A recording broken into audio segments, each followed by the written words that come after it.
to 2218's Attitude for Gratitude. This is Alaina, and Hey, it's Tad here. welcome to tonight's podcast. We have a great guest tonight and another one joining us in a little while. Our guest tonight is Nathaniel. Say what's up, buddy. How's it going, everyone? Oh, I'm pumped for the show. How are you doing, Alaina? I'm doing great. It's a beautiful day outside. Well, actually, it feels like winter outside, but it's a beautiful day outside. You got a whole day's notice, unlike most of our people that we give short notice to. Oh, I always get notice. I love this podcast. Right. I hope everybody's sharing this podcast too. Smash the like button. Smash the like button. Share it with everybody that you know. Anybody that's in recovery, outside of recovery, it doesn't matter. Somebody might hear something that they need to hear. So without further ado, I guess I'll cut the promo. Yes. Here at 2218, which is the building that lets us do this podcast, it's the oldest continuous LMO club. You know what? If you want to support 2218 or have donations, go ahead and click on the links below, or just go to the website at Minneapolis Alamo or the Facebook page. And if you ever need to get a hold of anyone, you have ideas for the show or whatever, Tim J. Warren, his number's down there, and it's in the comments. You can reach me at tadackerman1 at Gmail or Tad Ackerman on Facebook. So, and as always, this is an interactive show, so just be posting your comments. And if we've seen before, the comment section can really be helpful. We've seen some miracles happen in that, and we've seen some people get some support, and it's a really beautiful thing here. I'm super pumped about tonight's show. Let's talk about the Ride for Recovery. Alaina, what do you know about that? Oh, the Ride for Recovery. I can speak from experience. It's a lot of fun. You don't have to ride a motorcycle to be part of the Ride for Recovery. There's a bunch of stuff going on here at 2218, whether from raffles to just hanging out, listening. There's music, there's speakers, if you do have a motorcycle, there's a ride with hundreds of bikes. I went on it last year. It's a lot of fun. You meet a lot of new people. You get to go out and enjoy nature. You're not just riding down the freeway. You go down scenic routes. It's amazing. The party here starts at 1:30. That's if you're not riding. The bikers will get back about 4, but there'll be bands, food. It's a lot of fun. It's basically a clean and sober block party. When does this happen? June 26th. And if you're riding in the morning, the pancake breakfast starts at 8:30. Mandatory meeting is at like 9:30, 9:45. And then 10 o'clock will be kickstands up. But you don't have to ride to go to that either, because there's a pancake breakfast and people are fellowshipping and having good fun. Also, fun fact, during the whole kickoff of that, I'll be broadcasting live on this same podcast. If you're watching, I'll be doing it the whole time during the day. And then Timmy J, who's he's gone fishing for the night. Hi, Timmy. Hey, Timmy, we love you. He's actually listening to us right now. When he gets back from the ride, he's going to be broadcasting. And that could be for 1 minute. It could be for the whole time. Timmy's going to broadcast until he gets tired of talking or until people quit coming and visit. Christmas. Well, basically for that, and just like the special thing the day before, the Out and Proud karaoke, we'll be podcasting the back for that. You're to come up and talk and sit down. We'll have our portable studio out. You remember the original studio that we used? That's our portable studio now. So we'll have that out, and it's going to be like whoever's there, they can come sit down. You can share your favorite recovery moment. You can talk about the ride. You could bring a book and read. You could read poetry. You could whatever you want, as long as it's not Timmy rapping. We're cool with it. I love you, buddy. I can't. Can you think of anything else that I forgot to bring up? Rap battle? Oh, the rap battle is going to be July 24th. So, and yeah, it's going to be a month after the Ride for Recovery. Details are sketchy at this point. So it's going to be a rap battle and dance, and it'll be here in the auditorium. You can contact me if you want to help out with that, or you can if you know Josh, the volleyball guy, you can contact him. Come fucks with us. We do sporting events, but he's got the info on that. Or if you know Amber, you can contact her. If you don't, just contact me. I think that's about all I got. You got anything going on? What's going on right now? There's a lot. Isn't there a spaghetti dinner at Will Work coming up? Yeah, but I don't know the date of it. I mean, there's a lot of recovery stuff coming up right now. I mean, there's Go for State coming up. I mean, there's all kinds of stuff that's coming up. And Joel on the page, he's on here on the comments. If you're listening, Joel, why don't you just go ahead and post your link where you have, Joel has done a Facebook thing where he organized them all and has them all listed on a Facebook site. There it is, Sober Fun Events page, parentheses, Twin City area. And that's going to be pretty cool. So just check it out. All the stuff that we missed is on that page. And if you're ever looking for stuff at Will Work, you can just check out We Covery Rocks is what it is. And, I mean, without further ado, I say, you ready? Yeah. Let's chop it up. Yeah. It's so weird to hear someone else say this. Let's chop it up. Hey, Nathaniel. How's it going, Tad? Hi. I'm doing great, dude. Thanks for answering the call. Yeah, you know, like the responsibility statement says, I'm ready and willing. Yeah, we've been pumped. You used to be one of our biggest fans too, so I'm glad. I'm hoping to get you back hooked in. Yeah, I kind of took a little reprieve, you know, just doing my thing, going to bed a little early. Self-help? Yeah. Or self-care, I mean? Self-care is a big part of my recovery, yes. Absolutely. So what's going on with you? What you been up to? Man, so much. This year has kind of been like, the theme for this year for me has been health. So I've really been taking it seriously and going after my chronic pain through all sorts of modalities. Acupuncture has been a part of my treatment. I've recently started biofeedback. Oh, nice. Yeah, and that's been an adventure, let's say. I had my first session last week. It was pretty intense, and a lot of emotions came up. And then I did some holotropic breath work every Thursday out of California with my spiritual psychologist. Oh, nice. Yeah. You're into all that holistic stuff that I don't know anything about other than like what you've told me. Yeah, very much so. Can I just say that you've come a long way? Love you.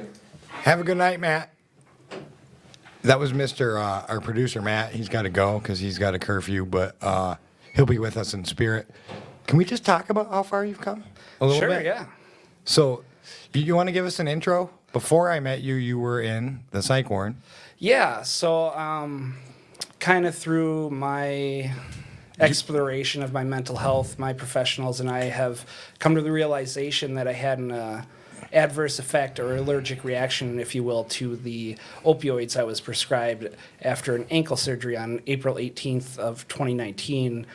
And I had kind of like this bizarre, they call it a psychosis, I call it like a spiritual experience where, you know, I was basically conversing with my higher power, like on the regular, and like doing all sorts of stuff, like meditating, trying to like save the world basically through my energy and whatever. And it kind of concerned some folks, and it led me to being institutionalized for over a month and a half.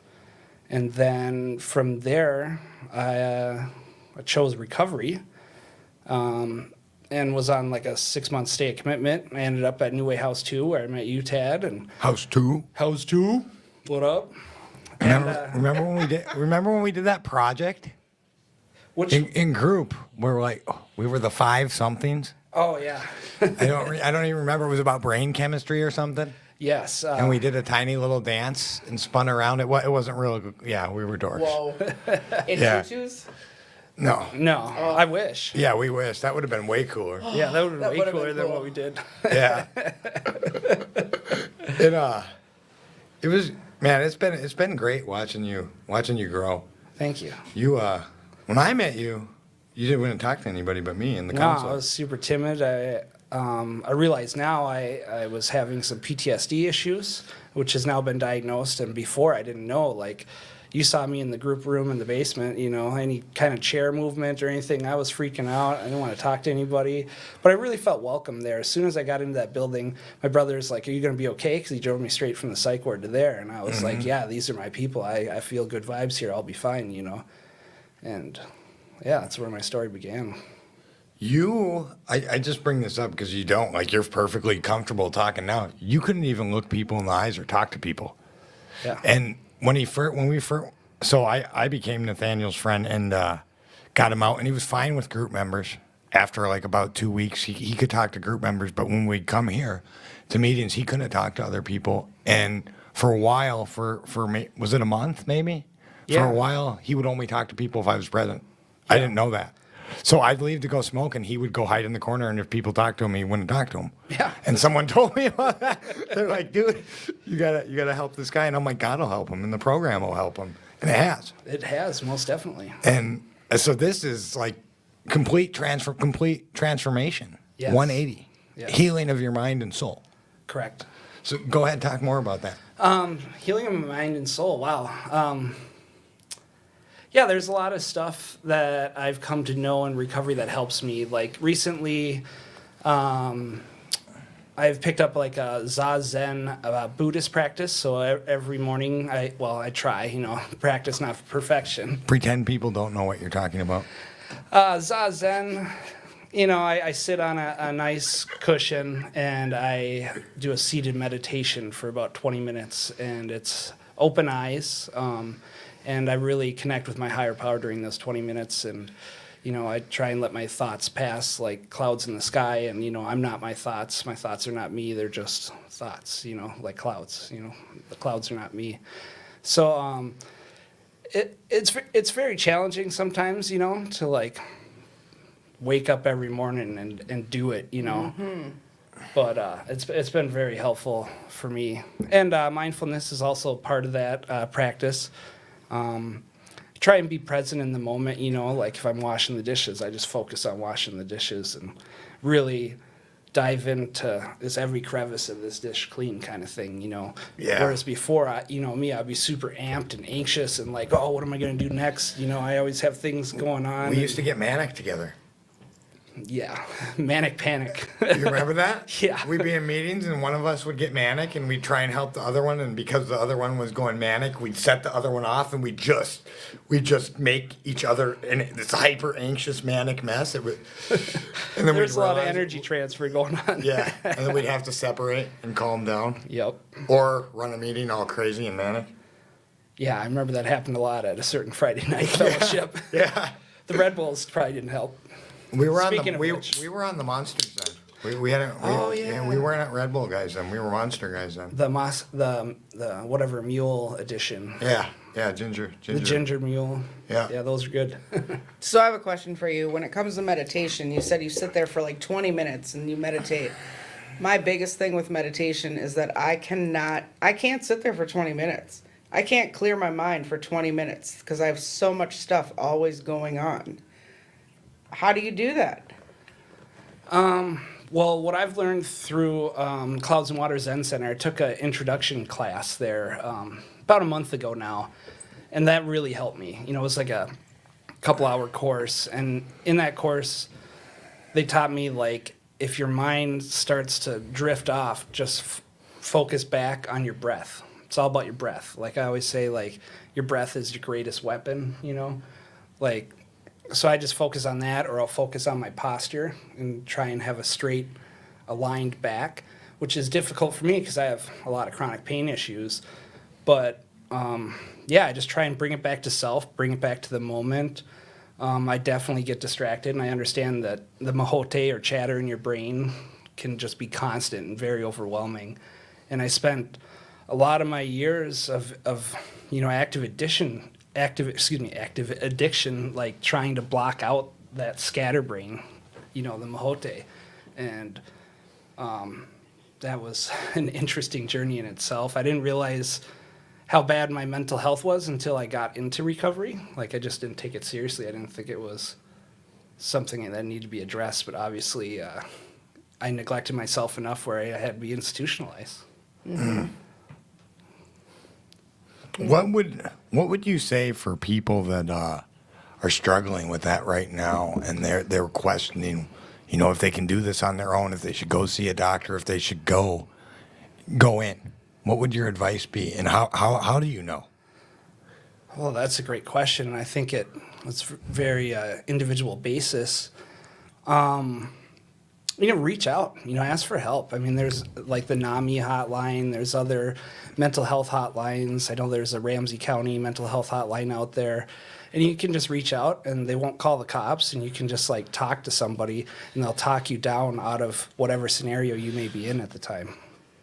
I think that's super solid advice for anyone dealing with mental. Do you remember when I was going through what I was going through with my son? Yeah. My 10-year-old son, and he, I'll just share, because Nathaniel and my boss at the time, they were the ones who were real big advocates, because everyone else was giving me life advice. And so my 10-year-old son had become suicidal. He had been put in institutions, and he had some attempts on his life. And I didn't know what to do. And I had just become clean, so his mom was trying to shield me from it because she didn't want me to use it as an excuse or to stress, because it's tough. It's real. And my boss at the time, a man by the name of Mike and Nathaniel, both had the same advice. They gave me the suicide hotline. They're like, these guys deal with that. Call them and tell them your situation. You can get all this stuff from an addiction, your counselor. Call the suicide hotline. This is what they do. And so I just bring this up, being as my experience is calling these hotlines, this is what they do. Yeah. And so they're helpful. They're helpful, and they had a lot of great advice, from going to counseling to grief groups for me.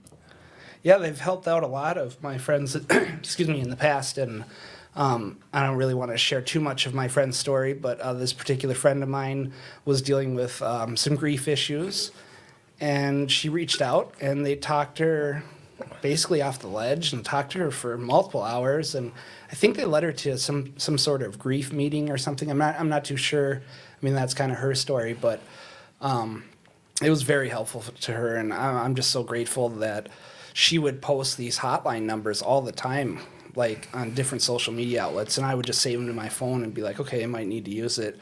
I personally haven't had the opportunity to like call for help, but I know a lot of people that have and have had great experiences. I know you've referred a lot of people, so it's... Yes, definitely. Would you say that it would be the therapy, the meetings, the individual work you've done, the research, your individual practices, or a combination of all of them that attribute, and even maybe medication, attribute to your mental health being stable? Because you're stable now. Yes, I'm very stable now. Let's see, where do I begin?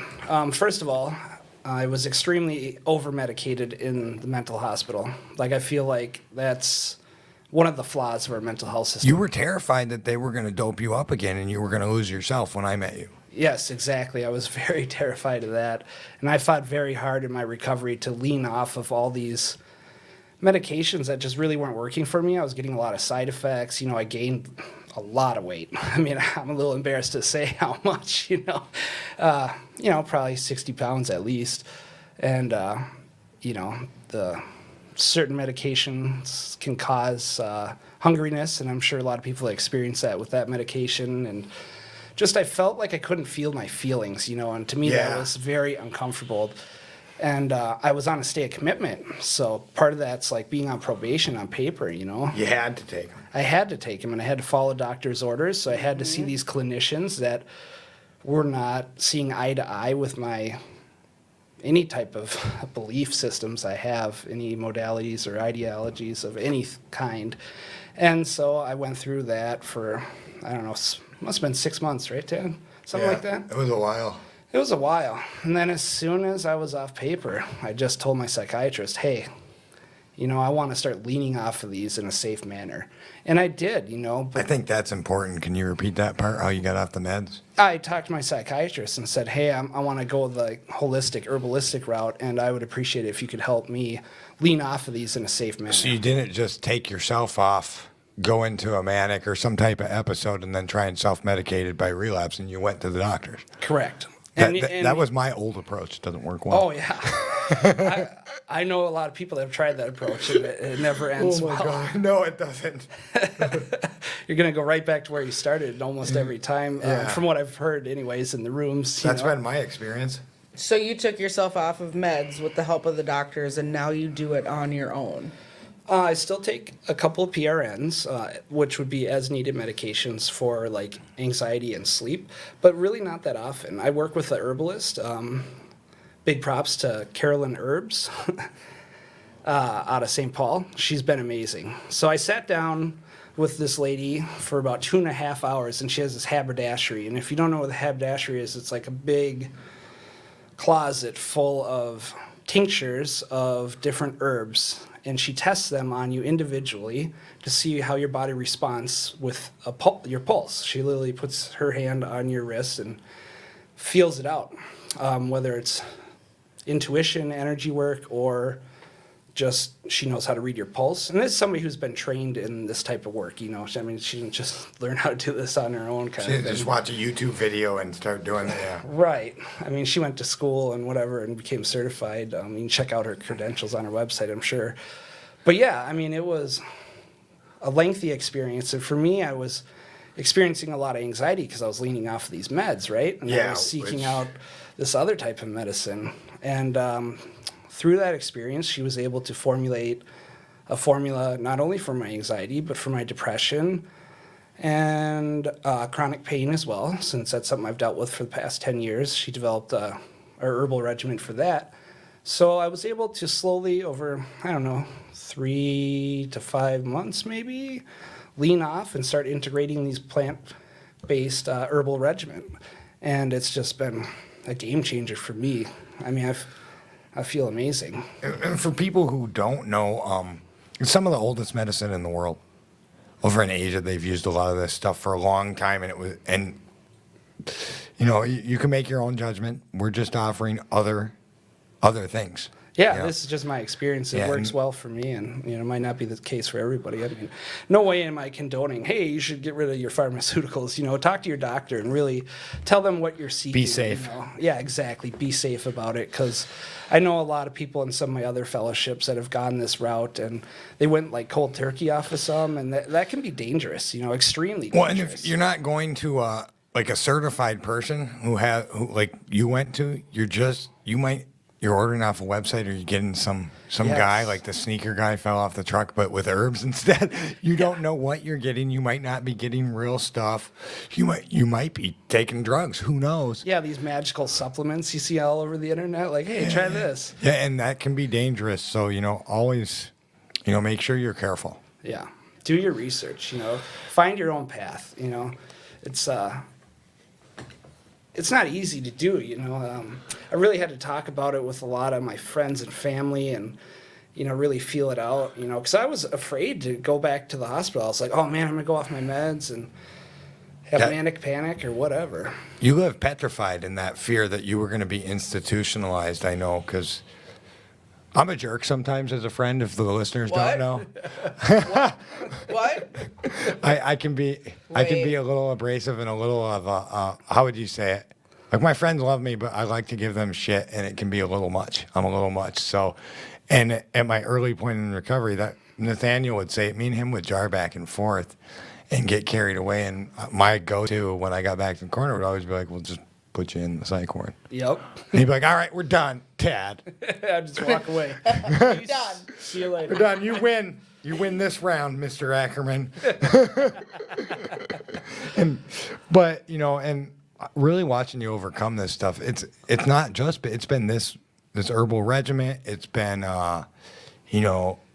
different meetings. Yeah, different meetings. I like to switch it up. I mean, I didn't realize how much of a routine was personally bad for me. Like, I lived at this one sober house for 1.5 years, and I got very stuck into the same routine. On Monday, I went to this meeting. On Wednesday, I went to this meeting. Friday, same thing for like a long time. And in early recovery, that was great. But then as I progressed and got to about that 1.5 year mark, it just became like toxic to me, like just stuck. I felt stuck. You're not one of those regiment guys. Like, once you kind of, what do they call, free spirit? Yeah, I would say so. Free spirit, go with the flow type person. Yeah. So your recovery, very spontaneous. so there's a way to do recovery like that. Yes. And so your recovery is kind of a free spirit recovery. You still go to meetings. You still have a sponsor. You still have some order in your life. Right. Your life's not just random chaos, but you leave room for your soul to be filled by, having a little spontaneity and some fun. Correct. fun in recovery is so key to me. I mean, I find myself being able to go to like, well, now especially there's like more live music and stuff, and music's good for my soul personally. Like, I'm an audiophile. I went to Chicago recently just to get 2 speakers to complete my quadraphonic sound system. And if people don't know what that is, it's like the first surround sound in 1972. Their theory was, hey, let's bring the concert to your living room. So I really wanted that, and I've been searching that out for a long time. And I actually drove all the way to Chicago just for that. That's what's up. Yeah. Are you going to GalaxyCon next year? Oh, I would love to. That was a great experience that we had. Another She laughed. another fun time in recovery. That was the first time I ever went. Me, Sid, Brady, him, and your friend, Lynn, yeah. Lynn. Yep. Dude, that was amazing. Dude, they had superhero wrestling. Yeah, that was a trip. Watching Captain America versus Skeletor. Skeletor, yeah. That was what's up. I feel like I'm sitting at the wrong lunch table in the high school right now. Oh, it's a cool lunch table nowadays. Yeah, right. Yeah, the days of us hiding in our basement and pretending we're not nerds, Oh, they're God. done. They're done. So over. Oh, God. I mean, I got like 20-some gigs of comic books on my phone right now. Oh, God. Later. Tim, I miss you. I miss you, Tim. Tim's a nerd too. Tim's into all that stuff too. Well, maybe not like us, but He's not as open about it as we are, I bet. no, he just hops on his motorcycle and does a fishing cast, and everyone forgets that he liked comic book and nerdy stuff, so it goes away. Yeah. Tim's probably just like, geez, guys. Oh, he's listening as he's driving. That's another thing that I wanted to bring up. Like, nature's a big part of my recovery. And Yes. in Japan, they call it Shinrin Yoku, which means bathing in nature or nature bathing. Like, I brought a friend in recovery to like run some errands basically so he could like get a job. And we ended up at Lake Calhoun, but I don't know how to pronounce the new name. So if somebody could help me out with that, that'd be great. But I just kind of like soaked it in, you know, just like literally bathed in nature that day and just took in the sun and the clouds and the sky. And, you know, I like to, you know, reach out to my higher power in those moments and just talk with, you know, my creator, you know. Yeah, it's just been beautiful to like be able to be present in that moment. Whereas before I wouldn't take the time to stop and smell the roses. And I literally did that this spring. Like there was blossoms down the street from my new place. And I literally stopped what I was doing, took off my headphones when I was walking to the park and just smelled the blossoms on the tree. And that was just a beautiful moment for me to. Those aren't roses, Nathaniel. Well, I'm you know what just I mean. messing with you.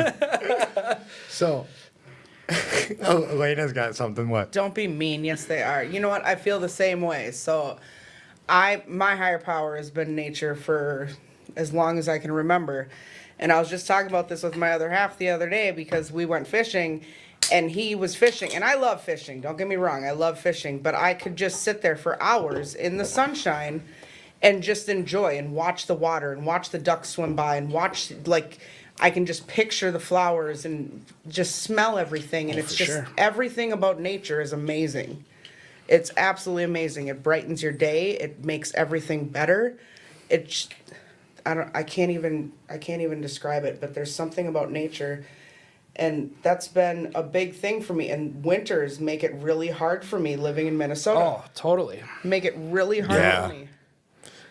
I mean, if you don't, The winter blues. I mean, I could go on for that Yeah. topic for a minute and a half. Sucks. If I could be a snowbird and do the job that I have, I would be a snowbird right now. I've found personally that when I'm skiing or snowmobiling or doing like winter camping, which I don't Winter do. camping? Yeah, the winter Oh, yeah. winter That's a camp real is a thing. thing. Yeah, it's a real thing.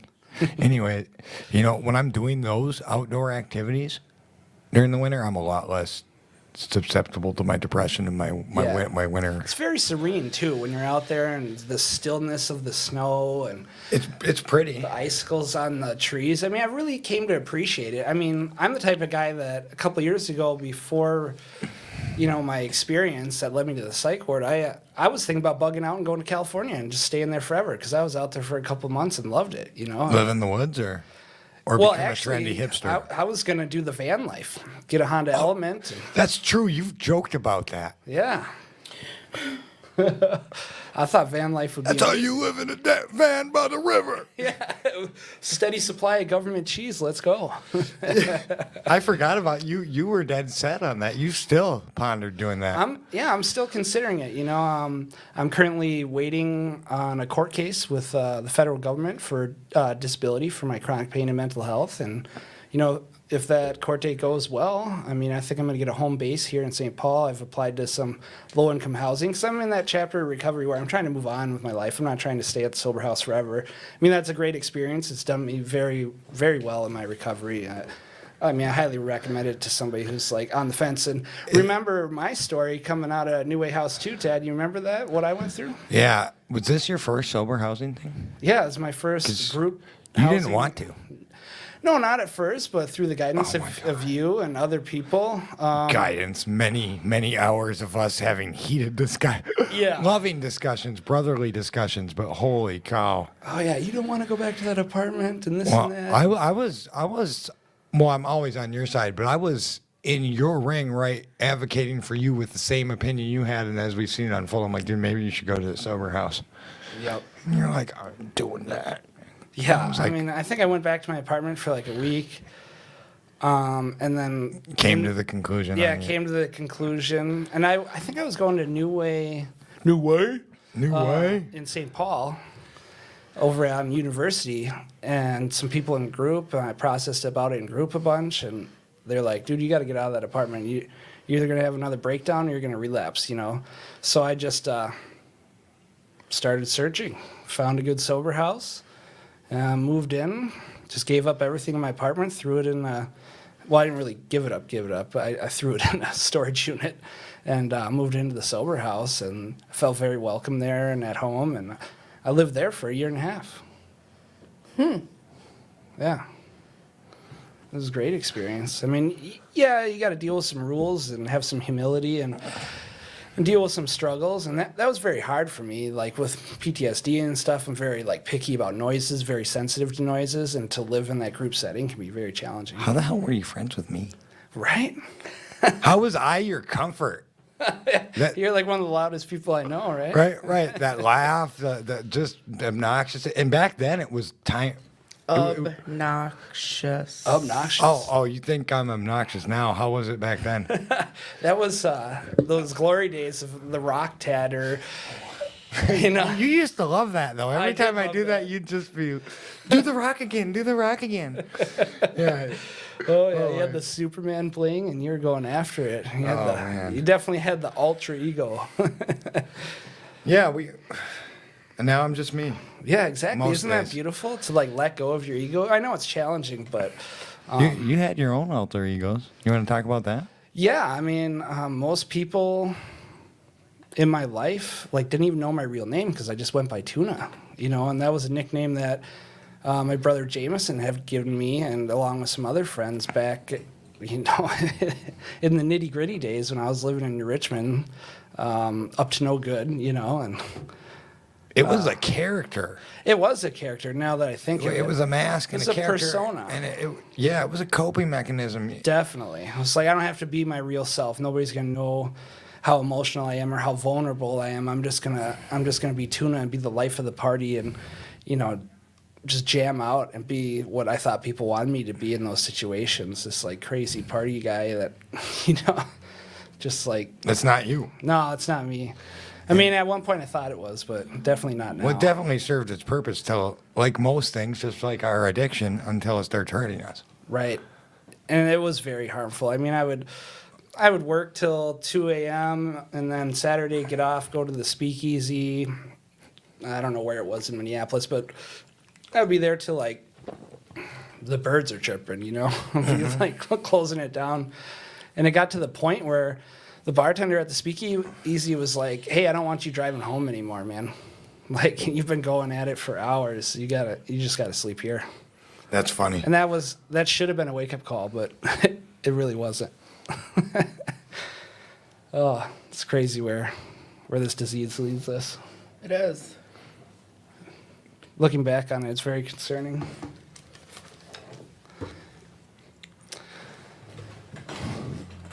So yeah, What are you doing? Keep the show moving. I'm going to go grab a temporary guest for half an hour. We don't do temporary. This is recovery. We do this for life. we got to be all in, right? Yeah. You So- can't half-ass it. So mental health. Let me just talk about mental health because let me just tell you, I hate mental health. Does it work in that field? No, I don't work in that field. I used to. Now I work in medical. So I recently have come to the conclusion that I have some mental health problems that are going on. And it took me a while to realize that I needed to do something about it because it took me forever to realize that I used drugs and alcohol for so long to cover up and to mask the things that were going on. Oh yeah. And I used my higher power and the program and everything else to make things better for so long. But as I got further and further in my recovery, things just got worse and worse. Like I wasn't able to have the same coping mechanisms as I thought I could. And recently things have been getting worse. And I finally broke down and I went to a psychiatrist. And my biggest number one fear is I went into recovery to stop putting drugs into my system. And my biggest fear was going to a psychiatrist and having them putting drugs into my system. I can definitely relate to that. And so when I met with this psychiatrist, that's the first thing I said to her, like, look, I'm in recovery. I do not want you to just dope me up and give me all these things that you think that I need. That's just not going to work for me. Yeah, you don't want to go down that. Well, I can only speak for myself, but I didn't want to go down that road either of like, here, try the yellow one, here, try the blue one. Is Yeah. that working for you? Let's try this other one. It's like, I think it's important to remember that they're practicing medicine. You know, they're not, they don't really know what works with your chemistry. So I did finally agree to something that I tried like 10 years ago that I gave up after like a month. And I was like, okay, I'll try it again and we'll see. And it's just like it's a depression anxiety med. So I'm going to try it and see what happens. And if it doesn't work, it doesn't work. But I'm going to actually give it a try this time and not just wait a month. Because, I mean, I'm a nurse. I know that it takes more than a month to figure out if a medication's going to work. I think that's so important, you know. But like, it's just... feel out the medication, give it the proper time to work, you know. I know a lot of these medications can take like, a couple of months before you start seeing effects. And I think I've heard too many times shared like, oh, it's not working, I just quit, you know. So... And that's the other thing. And I know from experience and from other people that I've worked with, you quit a medication and sometimes the side effects from quitting it are worse than just being on them. People talk about, oh, the side effects are so bad, I'm just going to quit. And then you quit and then you have worse side effects because all of a sudden you quit and you're not getting all of those. it's like going through DTs. Yeah. Even with just a simple depression medication or For a simple sure. anything, like you have all this stuff that's no longer going into your system and your body kind of goes into a shock. Well, and I think with those medications too, they're working on your brain, right? So it's working on all these different neural pathways and all this type of neurological stuff that I can barely even comprehend. I mean, it's just, I mean, it's fascinating, but it's also very concerning at the same time. Like, what are they really? What are these medications really doing to your brain long term? And I think that's where some of it's flawed because some of these pharmaceutical companies only do like a 6-month study on most of these medications for Yes. long-term use. And that's scary to me. I mean, I know people that have been on medications for, you know, like 8 to 10 years and then through their own journey have, you know, found more of a homeopathic way and they experience that like sickness from going off them. And I have friends in other fellowships where it took them 4 years to get off some of these medications that were harming them. And they're on so many medications that the doctors weren't talking to each other. And so like they were all interacting with each other and causing more discomfort than relief. Yeah, and half of the time when you go on something, you got to go on something else. Yep. Because to of counteract the it. Yep, and it makes it worse. Oh, it makes it so much worse. So this is an interactive podcast. Feel free to throw us some questions or some comments. You know, we're watching the chats here. Smash that like button. Yeah, smash that like button, and we'd love to hear questions, any kind of questions about recovery, about Tad, you know, because Tad's not in the room right now. So if you have a question about Tad, you can ask. And I've been his friend for some time now. I mean, I might have some inside information. So yeah, just kind of a recap here. Don't forget, we do have the 2218 Ride for Recovery coming up. There's going to be lots of fun. They still, I believe, need some volunteers for that. So if you'd like to volunteer for that, you can come down to 2218, get a hold of Tad. Tad might be able to help you out with getting into a volunteer work for that. Great service work. They can always use some help. Oh, it's an amazing opportunity for service. I did it the last couple of years. I think it was last year or whenever they had it the last time. I was doing the flagging down bikers so they knew not to go to the one biker shop and go to the Harley shop or whatever. Oh yeah, you did help me in the morning. Yeah. I forgot about that. Yeah. that was a good time. And then the first one, I did all sorts of stuff the first year. I mean, we were running around like chickens with our heads cut off. I was here for like, I don't know, 10 hours or something. You're lucky. Remember me and Bear? We got the pass early so we could skip Saturday group, and we got here at 5 or something ridiculous. Oh, yeah.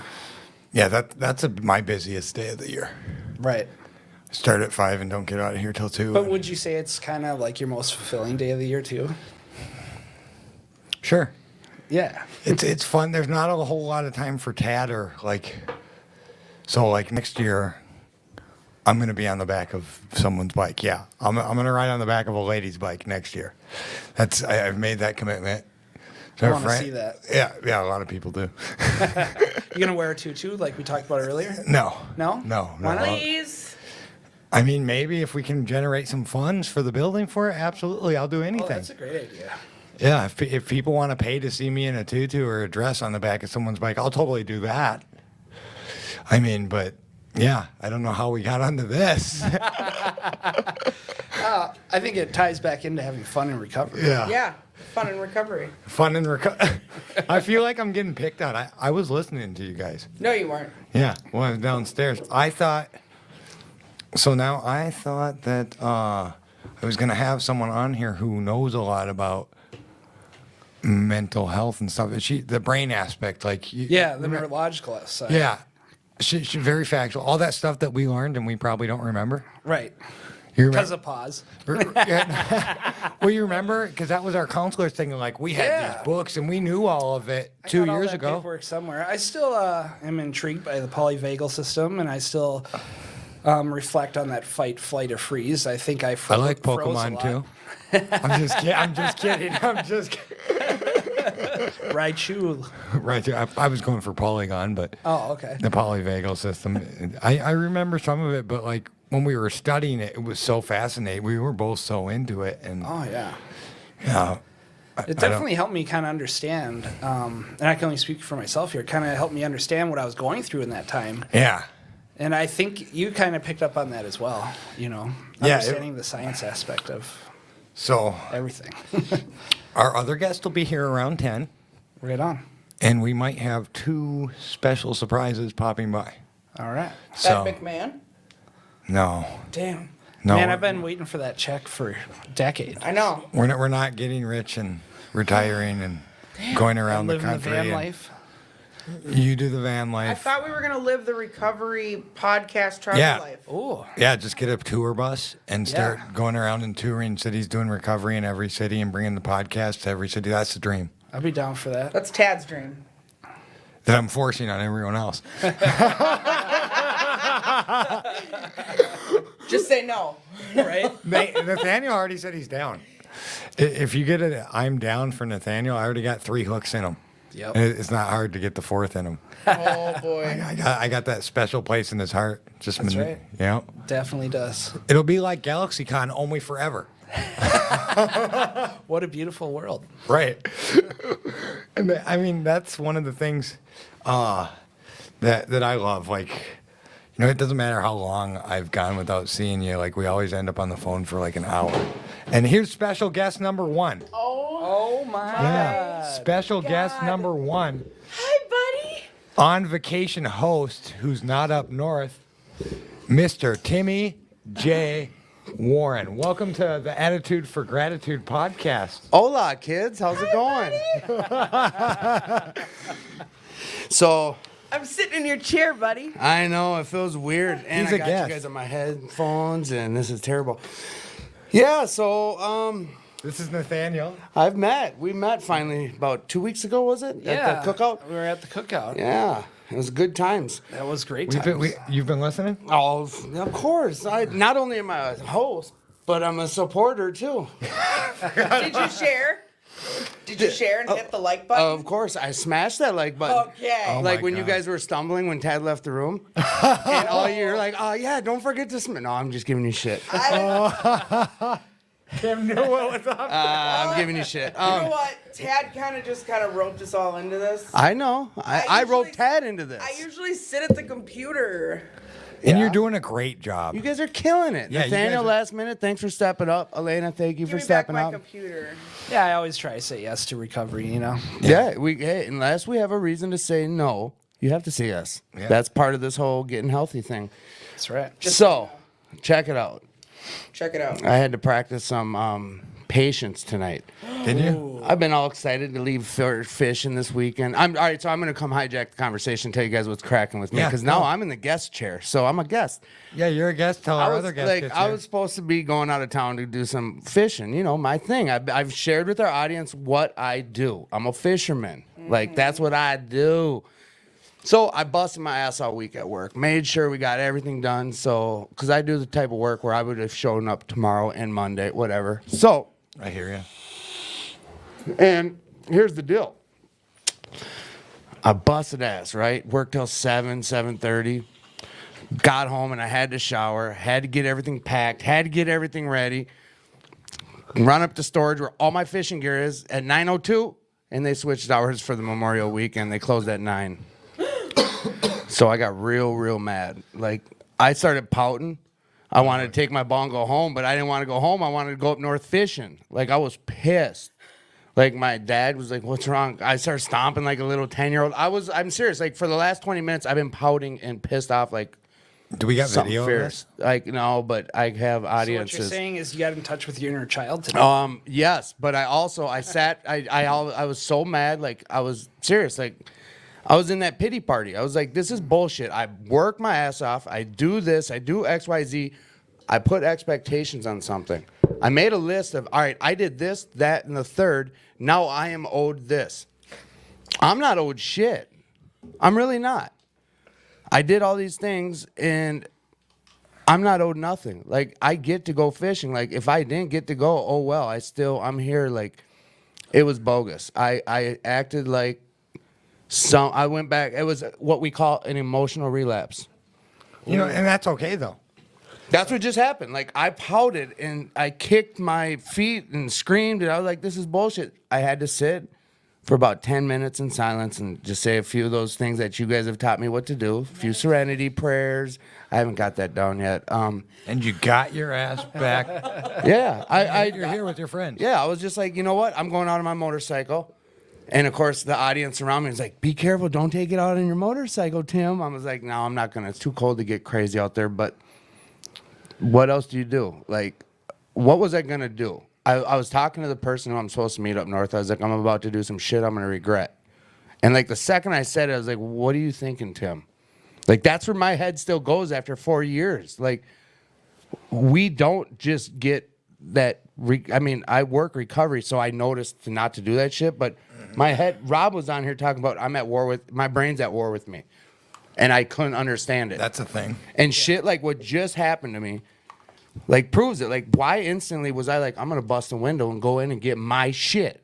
It's my fishing shit. Well, Like, it's summertime. Why don't you have your shit in your garage at home? it's not my garage. It's not my garage, and it's just out of respect. I bought a storage unit to put all my extra stuff in there. Okay. He's got some extra stuff. Like, yeah, it's just whatever. I have a storage unit, so it's Nice. neat and it's set up for work, and whatever the case is, it doesn't matter. Like, at the end of the day, it was not a reason to go back to my old ways, and I was about to. I was real close to doing something that I would have regretted. I said it. I was talking around. I'm like, I'm about to do some shit I'm going to regret.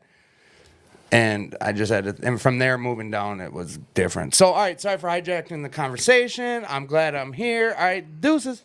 Ask Nathaniel about these rocks. You know what? I got to tell you guys a story. let's go about the rocks. When I met Nathaniel, I was like, oh, dude, but we met a long time ago. I told you this. Yep. We didn't get to talking. So it was at the barbecue, the one that I think Will Work put on. Was it a Will Work Yeah, event? it will work. Yeah, you had just shown up. You and Jay just showed up when I was leaving. At the volleyball. They were playing volleyball. There was Oh, yeah. those, St. Louis Park or something? no, it was out in Spring Lake. Spring Park. Lake Park. Yeah, that bacon wrapped asparagus on the grill. Unbelievable. It was fire. So he comes up and we started talking. We're BSing and like, you know, he introduced himself to me and then he started talking about rocks. And I'm like, okay, cool. I went up to Fargo with that, what's her name? She's really in recovery quite a bit and she's the nicest girl ever. She's starting to have bonfires. I went up there. That's how I met her. But she had some rocks. Like she opened my eyes to like rocks and different meanings and spiritual aspects of rocks. Healing crystals. Healing crystals. You know, at one point in my time, I would have, in my life, like I would have judged someone for that or made assumptions. Like, That was like my biggest fear. see, and I'm You were afraid of Tim. no, but No, probably no, how I not was during gonna. that moment, but No, but I the know. old me that you knew. right, shit like that, and I don't want to be that person who would have made you fearful of sharing about your passion. Like Right. that's who I used to be too. I would have probably talked some shit about you or Oh, yeah. said like some rocks. Like what the fuck? Because I don't understand it. I'm gonna judge someone else. That's not right. That's not what I've been taught to do, and that's not who I want to be. But then you started telling me about some of the like tigers. You told me about some certain rocks that this girl had told me about too, and then he pulled out this rock, your special rock. Lumerian Yes. crystal. I went to grab it and he's like, whoa, slow your roll, Tim. We've already bonded. Him and his rock already made a spiritual connection, correct? Correct, yeah. Tell me about that. So the Lumerian seed crystal, I just recently learned about. My buddy Whitey brought me to this metaphysical shop off of Hamlin and University. I think it's called We the Starborn. Highly recommended. We the Starborn? Yeah, We the Starborn. They sell rocks? Yeah, they sell Like all like sorts the, of the healing rocks, the not healing like the crystals. Yeah, not the woo or I'm gonna lose my mind rocks. not those rocks. Not those rocks. Okay. So I went there and I picked up this Lumerian seed and she kind of taught me about it.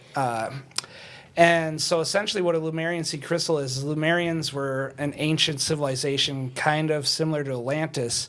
And the belief is that they bonded with these crystals and put all their knowledge in these crystals and scattered them like all over. thousands, or was it thousands or hundreds, or like how long? You gave me a big number. Yeah, What it was a big number, and I'm unclear on thousands what of years. that It was number- many generations ago, Yeah. right? Okay. Yeah, quite some time ago. And I really resonated with this crystal right away. As soon as I picked it up, my whole body lit up, like my energy filled my aura.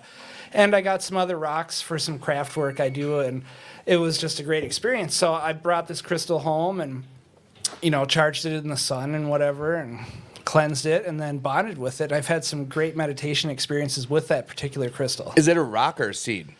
It's called the Lumerian seed. That's just the name of it. Okay. But it's essentially a crystal. But Like, it's that's clear. something that, if I'm not mistaken, it's something that someone else bonded with thousands of years or many generations ago. They bonded with it. They shared their knowledge with it, and it traveled with them through their whole life. And then what? They buried it, or Yeah, they scattered them all over the earth. Okay. And they literally infused their knowledge into these crystals, and that knowledge has stayed in that crystal for who knows how long. So now that you've bonded with this, like, is there a point in time where you will, like, right now, is your knowledge part of that rock now, or is it? I think we're still in the early stages getting to know each other. You know, like that. Right. That first, we're going to movies and getting popcorn stage. Right. You know? No, and here's the thing is, like, I know we have listeners that are like, woohoo, like they're judging, because I judged, like I have, and Oh, I used to be one of those people for sure. And that's seeing what- all the people at the festivals. Like, what are they doing with all Right. these rocks? but it brings someone happiness, and it's like, who am I to even speak on it? Like, I want to be at a point in my life now that I want that, like, to find some joy in something like that.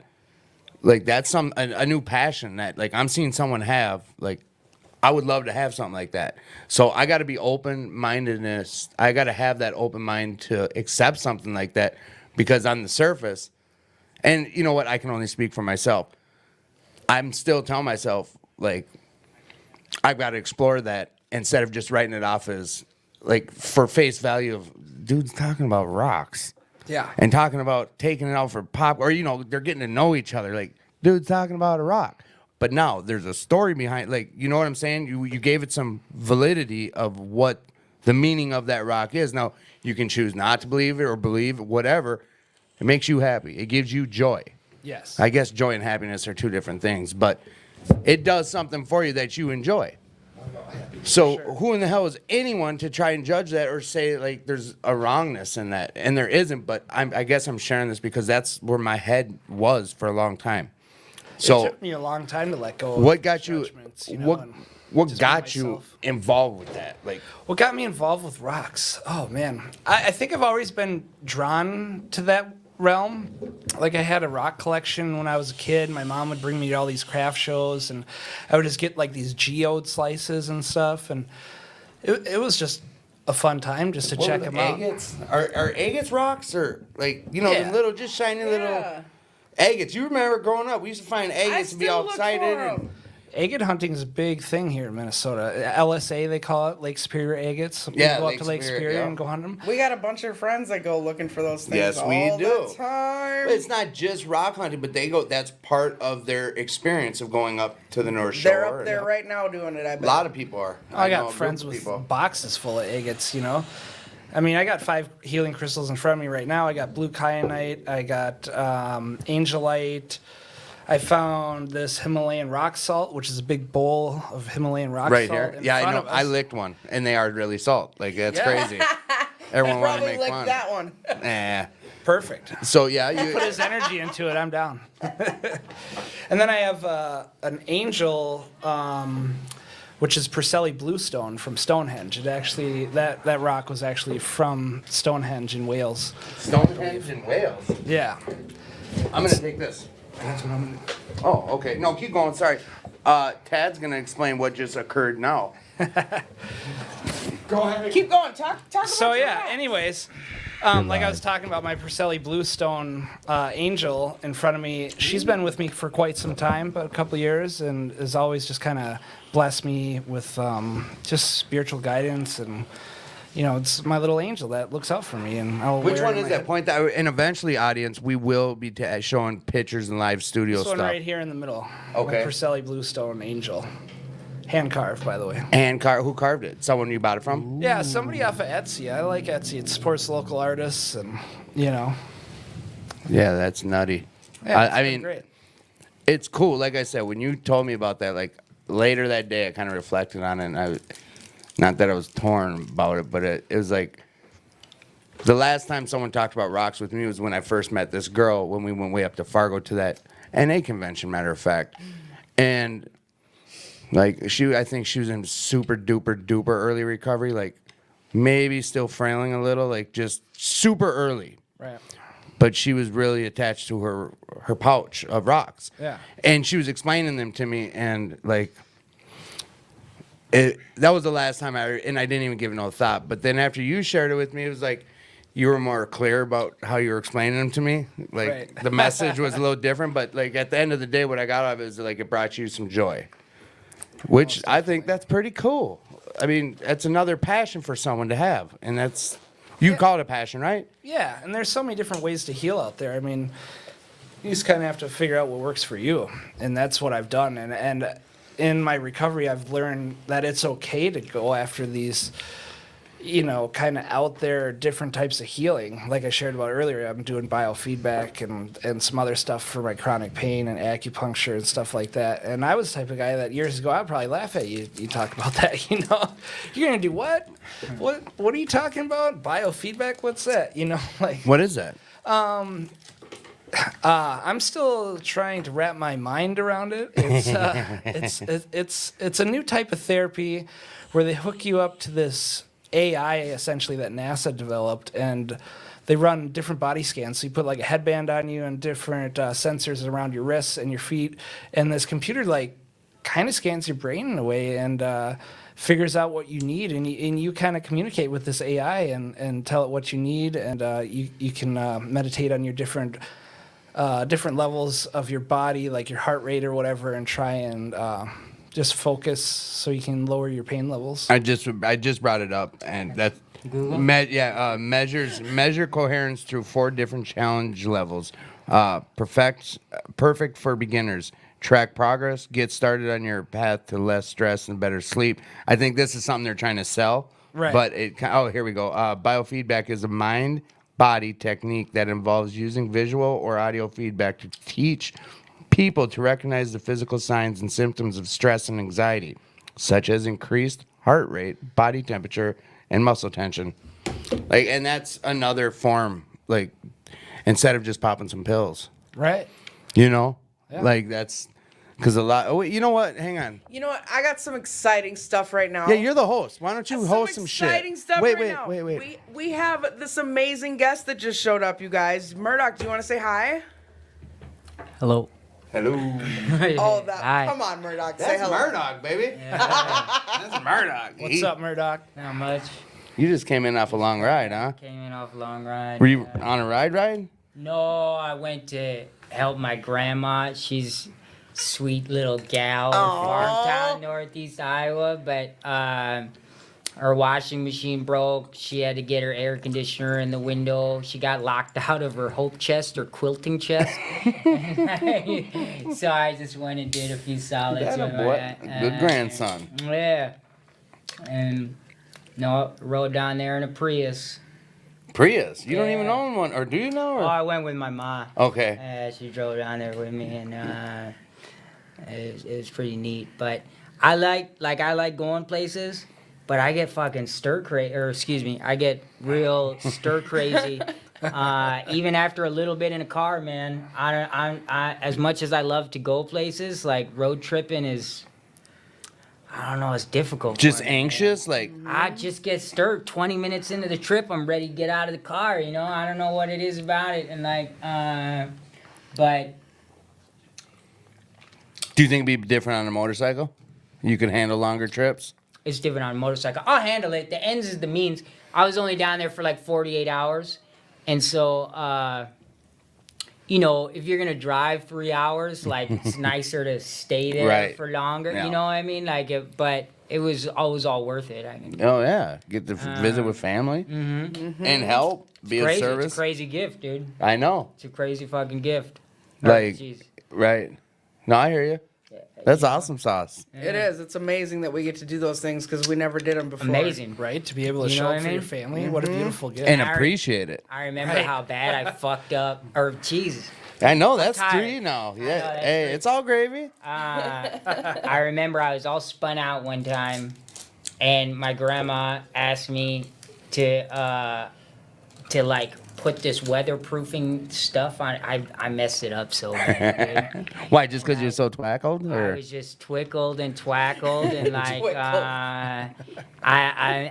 it was bananas and but anyway, it's not like that no more, like, what are you talking I about, fixed it. Boy Scout? Whoa. But you helped. This time around? Well, yeah. Or yeah. Not when you were trying to do some weather. Yeah. Sorry. All right. What else I were did a you? bunch of stuff. What else were you talking about? Was it just Murdoch? Yeah, we were just saying hi to Murdoch. We had to make sure we said hi to him. He was just sitting over there. He got chilling. one of those calls too. I wasn't supposed to be here. Yeah. I'm supposed to be halfway up north right now, and Yeah. poor me. You were supposed Storage to be wherever lockers. your higher Yeah. power thought you were supposed Yeah, to be. I was pouting. I was so pouting. But I knew. Are you still pouting? I was a No. locksmith. Okay. I was thinking. You know what? I used to. Get on I into used to that be a lock. locksmith too. Yeah. I was gonna bust the window and go in there. You know what? Here, I'm gonna hop out real Well, quick. I don't think that makes you a good locksmith if your answer is to bust the window and get in there. No, because I'd have got busted. I never could pick a lock though. I couldn't. You could? Yeah. You're a lock picker? Well, I got the tools to do it. Them little keys and little thin. Yeah. You're gonna have to teach me that someday. Okay, we were back then. We're not. We don't do that no more. That's right. We don't live that life no more. No, I did it that was my business. That's how I learned how to do it. Oh I like my what Tim was gosh. sharing about earlier, where we let our expectations get the best of us. I know I've been guilty of that numerous sure. times in recovery and outside of recovery, where the expectations can just bring me to this place where I'm just very agitated. Yeah. Yeah. Yeah. I love you, Lena. Bye, Tim. You all help getting into your Everybody say locker. bye, Check you later, Tim. Tim. No, it's hours are closed. They switched it from Memorial. I didn't know. Oh, let me know tomorrow if you need help. Yeah, no, I'm great. Good seeing you, brother. Love you, man. Thanks for stepping Sorry up. for this break in broadcast here. We're saying goodbye to Tim, Yeah, weird. the man that we didn't know was going to be here. I didn't know I was gonna be here. What a gift that was. I can't Yeah, like the a gift bad to Tim. We don't know if it was Tim or if it was his ghost. I love you Or all. All right, bye, Tim. apparently he loves you all. Yeah. Wait, was he talking to us or the audience? I don't know. Or was that both? And I missed the whole rock story. He so could have been talking to I'll have himself. to listen back. You never all know right. with Tim. Yeah, he does do that, doesn't he? He does talk to himself. So what's up, Murdoch? Yeah, Murdoch. Not much. Special late night, halfway through the show guest? Yeah. Yeah. I heard you got a lot of notice for this show. Yeah, like good 2-3 hours. What's up with you? You were in Iowa? I was in Iowa. You should listen back. No, okay, I will. I was chilling with the Grams. Yeah, I knew that. Hours and stuff. I didn't know if we covered that already on the show. He was definitely trying to practice some mindfulness on that road trip. Okay, yeah. Being present in the moment. I don't know. Have you all been on road trips? Yeah. Really? Yeah. Yeah. Good time. I've been on many too, but anyway. Yeah, I mean, I've been out to Nebraska, South Dakota, Missouri. That was a long one with my brother. We just kind of hopped in this truck and we had to like fix it up, like the tranny line and whatever, and then we just like took off in it and we got down there and the brakes were smoking. They were totally shot. Don't break your This is A-frame. clean. You've been on clean road trips, or using. I've driven coast to coast several times, but I was lit as a mother. Yeah, mamma me too. jamma. Clean road trip? Oh yeah, recently I went to Chicago. I was talking about that earlier. Nice. Yeah, that was fun, and I got blessed with a beautiful worm moon on the way home. So we got to see the not only the beautiful sunset, but the worm moon came out. What's a worm moon? It was like a full moon in what month was that? April or something. I don't know. It was like a couple months ago. I went out there to Chicago, and on the way home, we just soaked in that moon. It was just so awesome. I don't know why they call it worm moon. I'm assuming it has something to do with what He looks out of Yeah, his looks depth. like a I don't. He's struggling on the back ropes. I don't see that very often from Nathaniel. So that's Yeah. all we know about worm moons. Yeah, Okay. I'm not sure. Without- you'd have to Google it. Yeah, I was gonna say without us all getting on our phones and googling it. So what do you want to talk about, Murdoch? I kind you can either way. I kind of liked where you're going about expectations. Or is that already discussed topic? Oh No. no, we can touch Check. on that some more. Yeah. I thought it was a pretty interesting topic. I have high expectations for your talk on expectations, Murdoch. Oh yeah. Oh, wow. Oh yeah. Jeez. Yeah, I mean expectations can really set you up for some emotional turmoil, you know. And like the thing that happened. So I live in a house, 3-bedroom house, with a roommate. And we generally let someone stay in the other room that's trying to do right. You know what I mean? And like, someone was there, you know, and sometimes we charge them rent, sometimes we don't. We usually charge them rent, but then we stack it for them to help them get set up. You know what I mean? Like whenever they move on, or so they have some options like later on. And so this person had ended up relapsing, and for a period of time. You know, and my roommate had seen some signs, and you know, he came to me and he said it hurts so much. I don't fudge. I don't want to. But anyway, when you have expectations, sometimes your feelings get hurt when people don't live up to your expectations. But the thing is that being hurt is part of the process. You know what I'm saying? And it's like, you know, I think a lot of people look at pain as like a negative thing. You know, I'm a firm believer of equal and opposites. And like, that pain, if you look at it, can be a sign of the person you want to be. Sometimes having expectations is understandable. People are not always going to meet expectations, but like, I think the most important thing for me is to understand that it's okay, whatever expectations I have of people, but it's what goes along with having expectations is the understanding that at times you're going to be hurt, and like accepting Right. that, and I don't know. Yeah, I think like pain I can don't- be your greatest teacher, or whoever Really- is like, Opportunity for growth. I've yeah, heard an a lot of people opportunity for say. growth, or like these troublesome emotions come up. And personally, I've learned a lot from those experiences. In the moment, I probably, really hate it. But then later on, next week, I Absolutely. look back on it and I'm like, wow, that was what some people might phrase as a teachable moment. Or, I really got some growth out of that. Joel says expectations lead to resentments. They can. They Yeah, can. they can. That's Yeah. very true. I And would like- I would say that pain can either be for me, and this is just for me, my opportunity when I've shied away from pain. I'm talking about my addiction right now. So when I've used people, places, things, or drugs, and alcohol, my favorite one, drugs, to not deal with pain. There's no growth, and it's always there. It always comes back. That pain is like I'm still dealing with issues that I was masking, or you know. Yeah, they're Not stored in dealing your with body. the story of my life. I'm still dealing with, I'm working them out, the traumas and the stuff that I chose not to deal with. Or it can be an opportunity for growth and I can learn from it. And the sooner, and this is just my opinion, the sooner in my life that I've dealt with it, the better off I've been, and the easier the growth.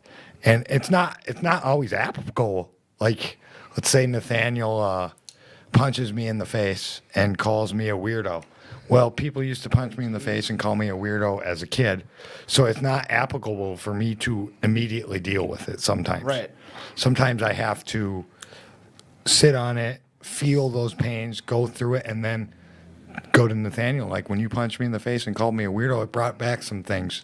And it didn't just hurt me because you're doing that now. I know you think you're joking and that this is how me and you goof around, but it really reminded me of some childhood trauma, dude, and it messed me up. Yeah, I had an experience like that not too long ago.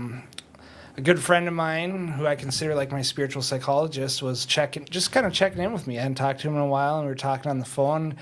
And he's like, if you lost some weight, you wouldn't have to deal with so much chronic pain. And that kind of brought up some trauma, of maybe getting picked on as a kid about my weight or whatever. And a couple weeks later, when I checked in with him, I was like, hey man, next time we check in, can you just like phrase it as, how's your weight loss journey going, or something like that? Because it really triggered some unresolved trauma in me, and that was very difficult for me to like speak up and talk to him about, because Tad knows my story and how timid I was, talking to people about anything really, and then Right. to talk about something so personal and so just open about it to him was a good sign of growth. I'm very happy in my recovery right now and being able to do that. And it's not easy for a lot of people, including myself, to greet that trauma and deal with it.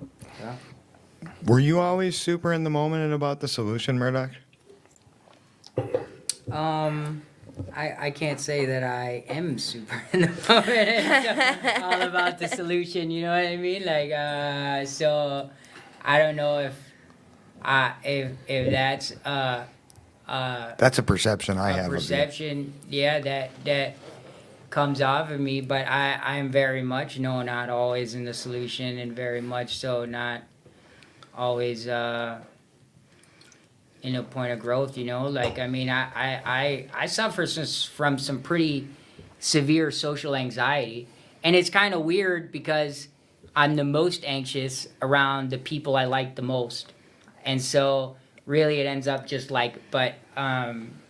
That makes sense, though, And when you so- study the psychology of it. yeah. Because those are the people you care about. So there's more pressure and there's more stuff. Like,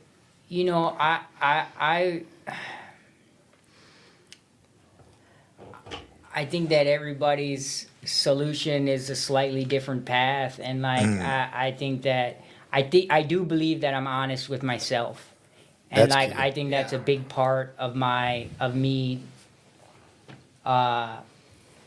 solution is just being honest with myself, and like but the thing is like without other people to support me, there's no way I'd be able to do that, because my feelings within, like between my ears is a fucking hurricane, or is a hurricane sometimes.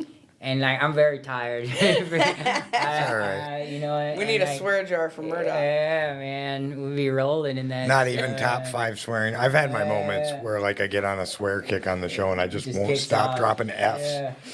Yeah. But man, I don't know. Realistically, like, it's not. I haven't relapsed since I found the program of Narcotics Anonymous. But I went in and out of jail and prison. And so I got that perception of like, oh, I'm going to do it differently this time. I got healthy. I got my mind back a little bit, and I was like, and made some more connections. I said, I'm going to do it differently this time. This time I'm going to win, and I'm going to, and like, but that happened to me so many times from drying out and cleaning up inside of some kind of institution, that, there's no question, like, the level of hurt that I brought to people, dude, is like bananas, man. It's fucking bananas. And like, I suffer from depression, and I suffer from anxiety, and I suffer, but, so I'm not always in the solution, no,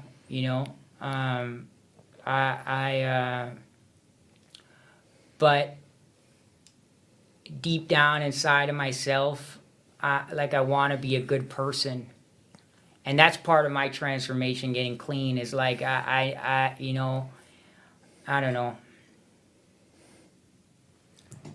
That's a great answer. Yeah. Yeah. It's a great answer. I get what you're But- saying.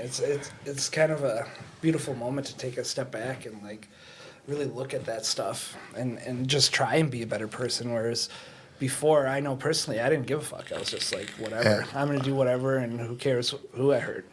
Yeah. So, listeners, if you guys want to ask Murdoch or Nathaniel a question, go ahead. And if you got a question for our special host tonight, Alaina, go ahead too. Alaina always loves to answer your questions as she glares at me for doing this. Yeah. But she's always super happy to ask. Depends what the question is. Yep. Well, we don't write the questions. But what I would say, Nathaniel, so my question to you on what was that? So the transformation of the inner monologue of being a good person and then not giving a fuck. So now that you give a fuck, do you always give a fuck every day? Or is it a journey? Is it a challenge? Do you have to go back, taking your will back, maybe? Yeah, I would say it's definitely a practice. I mean, a lot of times in recovery, I tried to take my will back, and that almost led me down a very dark path. And in that moment, I just kind of do what's suggested of me in a certain book, I read those pages every morning and reflect on it and just take a step back and really ask my higher power, like, what's going on? Why am I so agitated? What do I need to do? I bet the book is blue. No matter which fellowship you're in, I bet the book's blue. That's right. OMG. You did not. Yeah. They're both blue. Yeah. I mean, there's other fellowships with other color books. Yeah. Well, I'm just betting. Mine's pink because I put it in a pink book cover. Ooh, nice. That makes sense. Yeah, but that transformation you're referring to, it's all about my practice, I try and practice mindfulness and compassion for others, and that can be challenging in itself. And speaking of self, I have to remind myself to be compassionate with myself when these difficult emotions come up, lots of emotions. I mean, there's anger, frustration, all this stuff that is very challenging for me personally to deal with at times. And sometimes I just got to go for a walk or, go in nature like we're talking about Right. before. Or sometimes I just need to listen to music and jam out. And I think a lot of some of these feelings can be related to my consumption. What am I consuming? What type of music am I listening to? What books am I reading? Am I taking care of my body? Did I eat today? Did I sleep well? There's so many factors. And for me personally, I try and be more mindful of what I'm listening to or what I'm eating or whatever, and that's been very helpful to me personally in these last few months to really kind of find my way. Yeah. The meditation's definitely been key. Word. I'm messing with Alaina on the comments. Sorry. Yeah, I see that. Yeah. Someone asked how long the podcast go. The answer is 11, by the way. And then Alaina and I both answered at the same time, and I asked her if it was that. What is the subject tonight? So, I would say, you guys want to answer that? We asked our guests to bring subjects, and Nathaniel was talking earlier about spirituality, Mental health. mental health, and then Murdoch came in with the expectations. Yeah, he jumped in on that for sure. Do you have any other thing that you want to talk about, Murdoch, or is that something that you wanted to talk about? No, I mean, there's nothing in particular. I'm coming down from a long drive. I'm pretty tired, and so I didn't necessarily bring a topic with me. And everything, expectations is a It's a good one. it's a good one. Oh, yeah, You know we what I could mean? go on a And rabbit so hole. I just got stuck on. I piggybacked off of that, and there's nothing in particular on my mind, a topic or a subject. No burning desires today? No burning desires, and that's that's the gift, is that I haven't really had a burning desire, That's good. for a long time. It's been a long time since I've stood on the edge, and And I'd say that's because of work that you put in. I would say it's because of work I put in, And the blessing of your higher power. and the blessing, which is the group conscious of NA, and it truly is a fucking blessing. Or jeez, anyway, It's all right. Yeah, It's all right. I don't know why. I guess I was hanging out with my grandma too much, and Oh, so now you gotta I started to overcome. think- I think it had, So you were good and didn't swear, so now you got to just swear. Well, when- I have a grandma, and so I just still have it in my mind. Don't swear, don't swear. That's you know what I mean? Because she's Next time you're on the show, I'll buy an air horn. and she doesn't care. She's a sassy little sweet. She's 94 years old, man. You know what I mean? Still fighting to live. And My grandma's gonna be 98 on the 10th of June. Yeah, That's I was wild. that is wild. If you think about that, she was probably born in the 20s. Yeah, The 20s. dude, I hope I don't live to be 98. I don't know if I do. Can you imagine old Tad? Oh my god. Tad was born pretty close to the 20s, too. Wow. Yeah, I've aged well, huh? That's right. That's right. The question is, was it the 1920s or the 2020s? The roaring That would 20s, make- I think. That would make me one. Mentally one, maybe. Oh my god. So, That's what they say. so what I would say is, That is funny, mentally one. I like him. I was leading y'all there. I was lobbing up softballs, and it took you guys a while to get there. Well, it is kind of late. Sometimes we're tired. And I know we're all kind of out of it. So, back to expectations. I was wondering, so we try not to have expectations, and we say that obviously, but that's not human. That's not real. No. So we get these expectations, right? And then things don't meet our expectations. They don't live up to the hype, whether it's a movie, a date, a relationship, whatever, the circumstances. So, what are some healthy ways that we can deal with unmet expectations? And we're going to go around the room. And I'm going to kick off to Alaina first. Oh, you don't want to start with me. Well, we are. Ladies first. Yeah, ladies first. Honestly, this is something that I'm working on right now because I don't have any healthy ways to deal with expectations not being met. Because right now, where I'm at in my recovery is strong, but I'm to the point where there's something going on in my, which is why I've started seeing a therapist, because there's something That's a else healthy way. going on. Because if my expectations don't get met, I jump right into the screaming and the yelling and the getting angry and making it worse because I wanted that expectation to get met. I worked for that expectation to get met, or just expecting it. Like, Right. I planned for it, so why didn't it work out? It doesn't make any sense to me. So it really irritates me because now that and it's not that I feel like it should happen because I'm this far in recovery and blah, blah, blah. Like, that's not the way that I feel. I don't feel like I deserve it.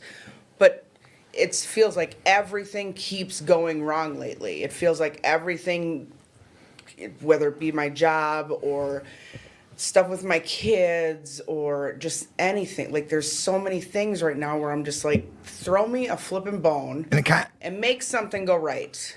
and when you're in that, like for me, I've been there, and it always seems to happen in waves of shit. Yes, it's Yeah, it waves. comes in It's not threes, just right? one thing. Or It's not just just two like things. everything. It's a million things, and it doesn't stop. And When every the check time engine something light else goes goes on, wrong, it's not just the it brake, makes it's the it tires, worse. it's a muffler, it's a train, it's everything. You know? Yes, Kind of like a snowball And effect here. and then you start feeling overwhelmed. yes. So lately, I've been working really hard at this, and I can honestly say that for the last 4 days, I haven't had an extreme blowout. I've gotten mad a few times, but I haven't had any blowouts in the last 4 days. Well, and it's okay to get mad. We I get know. frustrated, man. That's okay. It's what we do with that. And Rachel said radical acceptance. Ooh, I like that. Does it, Nathaniel? Can you tell everyone what radical acceptance is? Because I know you know. Yeah, I believe it's a DBT skill. True. And I'm pretty sure I learned about it not too Yep. long ago. And radical acceptance is just like, okay, I accept the fact that this didn't work out, and there's nothing I can do about it, and just kind of try my best to like move on. And I've tried to integrate that into my life. It's not always easy. Like I too had some expectations.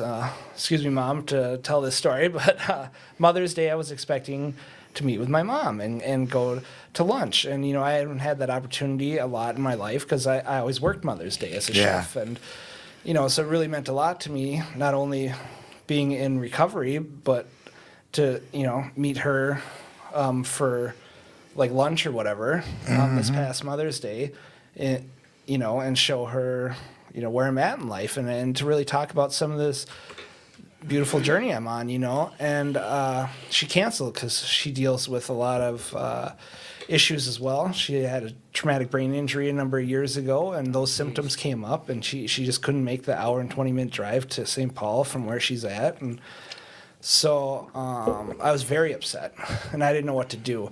And it was crazy. The thought crept in my mind, hey, it's Mother's Day. I could go to any number of restaurants where I know chefs and sit at the bar all day. And that was scary to me because I'm like 2 years into recovery and I haven't had a thought like that in some time. Yeah, no.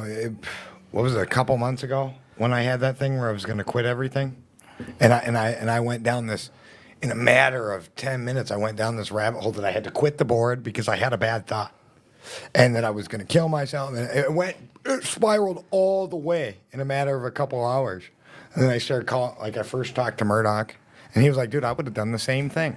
And he's just laughing. He's like, dude, you're fine. You don't need to quit anything. You didn't act on it. You didn't do it.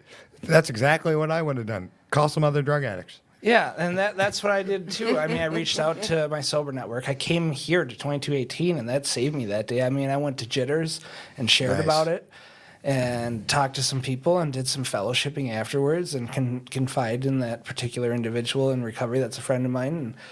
And we sat and talked about all sorts of stuff for a couple hours and got out of myself by helping them in their recovery, you know? And I think that that's so key for me personally. Like when I get those thoughts or these expectations don't get met, that I reach out to somebody and talk about it and just try and handle it in a safe manner instead of just letting myself run wild with all this stuff. I mean, how's your experience been? You know, and I don't know if it sounds bad. I don't really have. you know, I like to think I'm a cynical optimist when it comes to people, and like I like to think of it as a realistic point of view, but expect the worst and hope for the best, you know, and like try to engage in like, but you know, my hardest thing lately that I've been dealing with is the expectation of myself. You know, like it you know, when it comes to people, I try to surround myself with people that have goodwill intention. And so even if it's something that I don't agree with, I can try to see that they intended well, you know, and that has to do with like who I try to surround myself with. You know, I think one of the coolest things you can be is a kind person. Like, That's awesome. fuck all the hip shit. You know what I mean? Like, like literally the coolest people are kind. And That's like, nice. but I've been struggling with like, you know, I have no idea what I'm doing with my life, and I do stuff. You know, I mean, I've been going to school, and like lately for some reason I've been feeling this expectation on myself to have direction, and like I don't have any direction. I mean, I think a big part of it is that like I was, you know, I work a couple jobs, I have a side hustle, I work like 40 scheduled hours a week probably, and then some more on these other things I do, on these other projects. I was going to school for about 30 hours a week, and like I think a big part of it has to do with that like now I'm still, and you know, I just spent a year or a school year doing something that I don't think it's going to be a career, but like it's good knowledge to have. But you know, I have this feeling that I'm supposed to have a direction that I can't seem to shake, and like and for the most part, I don't really have control. I don't really, as long as people don't hurt people, as long as I don't hurt people, I don't give a shit what happens. You know what I mean? Like, you go ahead and knock yourself out. You want to do Right. whatever you want to do, have fun. If it's making you happy, or if you know, but I have been struggling with this expectation I put on myself when I first got clean, which was like, oh, I'm gonna get clean and and it phases in and out. I'm gonna get clean and I'm gonna like, you know, have a purpose. Fine, and like you know, my life is I don't know what I'm doing. I have no idea what I'm doing. I'm doing the next right thing, and I'm doing things that are helping me grow. And for some reason, this expectation I have to have direction is kind of just growth in all these angles. Like, it's not in any one place, and that's okay, you know. But like, why do I have this expectation that I need to be going to a point, you know, to like one fixed point? And I don't know. It's been strange because it's 100% okay to not be going to a fixed point, you know. And you know, I guess I deal with the expectations I put on myself. Like, a lot of times I connect my self-worth to productivity, and like and so I think my best way for dealing with expectations as a whole is just trying to look. Man, I don't know, because, you know, expectations come out in so many different ways. Right, In so we many don't even different know. circumstances. I don't think there's like any. I There's don't no know. way I that have expectations till I look back at a situation, or I'm disappointed. Yeah. And I'm like, yeah. oh, and like, so this is gonna sound stupid, but it's the simplest way I can describe it. So, movies. Like, so I'm a comic book guy, you guys know, and I like my comic book movies. So when Thor Ragnarok, Justice League, and Black Panther came out, so I had high expectations for Justice League. and it sucked because it didn't meet them. Shocker, DC dropped the ball again. Anyways, hey, don't be a hater. But back to what I was saying. So Thor Ragnarok had mediocre expectations because of the previous two. Boom! It was my favorite movie. And then I had these weird expectations for Black Panthers because the previews made it look like it was going to be like Tron or something. And that was like a game-changing movie too. So the things I didn't, I have low expectations for two things, and they were my favorite thing because they far exceeded them. And the movie I didn't have really any expectations to, was able to enjoy it for what it was. But now, my bread and butter is DC, Batman and Superman. That's my thing. And so I had so much expectation. I wasn't even able to enjoy that movie for 2 years. Well, I still can't enjoy the original Justice League. So, because of my expectations. And I know that's a goofy, that's a silly one to say, but it's simple. It's easy to break it down. And when I realized that, because me and my old sponsor, Jason, we talked about this, I started looking at how I look at the world and how my expectations are and how I deal with that. And because I was pretty miserable about the Justice League thing because I had been building this up in my head. And like, at that time back then, movies were like my pastime. They were my passion. Right. What I'm that- hearing is like the experience you had was more beneficial when your expectations were low. And even the one I had no expectations for Black Panther. What? And it was great because I was just able to enjoy it for what it was because I didn't expect it. I didn't know what to expect. I also think that forming expectations prior to an experience, Sucks. like unrealistic expectations, can be very disappointing. You know what Yeah. I mean? And like, a lot of my recovery involves self-reflection and like identifying my role in any situation prior to casting blame on anyone else. First, stopping and isolating part of, and using my community to reflect back on me, my role in the situation. And like, a lot of time, like, when I came into narcotics and I was like, these motherfuckers, these folks are gonna fix me. You know what I mean? Like, and I've had, because of the way that I've looked at the world, is very unrealistic expectations. Nice. And Yeah. The sooner I can identify, because I do have expectations of people and I do get disappointed, and like the sooner though I can identify that I built an expectation that wasn't necessarily parallel to another person's reality. I don't know. I found that identifying my role in it first helps me let it go. I don't know, a little better.